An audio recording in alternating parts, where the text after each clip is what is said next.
Around 130 French terrorists jailed in Syria may have been released since the government's collapse. French authorities and Middle East experts say this could potentially pose a threat to France. NTD's international correspondent David Vives reports from Paris.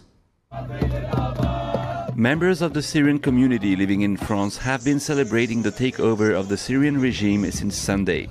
French President Emmanuel Macron and German Chancellor Olaf Scholz said on Tuesday they're ready to work with the new Syrian leaders. However, one issue has raised concerns among French authorities. A group of terrorists who were imprisoned under the al-Assad regime are now likely to be released. The group of French nationals numbers around 200, including women and children. French authorities reported today that dozens of them are thought to have participated in the coup against Assad, with some occupying key positions. Some of the French terrorists jailed in Syria played diverse roles in planning and executing terrorist attacks in France. According to Middle East expert and geopolitician Alexandre Delval, this is a potential threat for the country. The former regime was a horrible dictatorial regime, but it did really arrest dangerous terrorists. So now we have a real security problem. These people can now come back through Turkey, because there are now very good links between the new Syrian regime and Turkey. So it's going to be much easier to move through the region.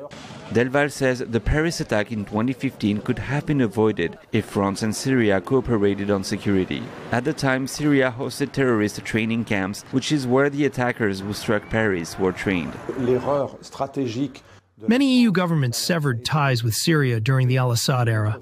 I believe it was a mistake to refuse cooperation. Syrian authorities knew where the terrorists came from.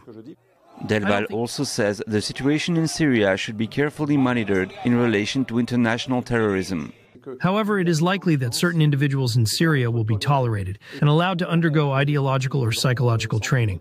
While I'm unsure if Giuliani's movement will entirely prevent terrorist training in Syria, it's probable that it will continue to promote radical Islamist teachings as it did in the past. Some European countries have suspended Syrian asylum claims following the fall of the regime. David Vives, NTD News, Paris.